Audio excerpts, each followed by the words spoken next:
Hey Gravelers, Morgan Murray with Desert Gravel and Co2uT out here doing some important course overviews and updates. I'm at mile 20, outbound for the 70, 100, 125, and 185 mile course.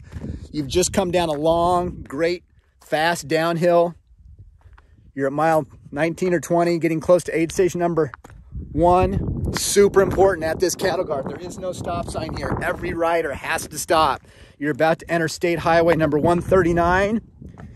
It's busy, it's fast traffic. As you can see, this guy here, 70 miles an hour, right? We want no interaction with those people. Look left, look right, look left, cross the road, inside the rumble strip. 4/10 of a mile straight down this road.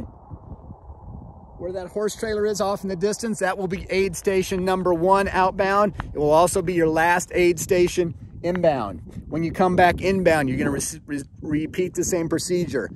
Stop, check the traffic, look left, look right, look left, cross the road, inside the rumble strip, 4/10 of a mile back here, back across the cattle guard, back to 18 road, headed for the finish line.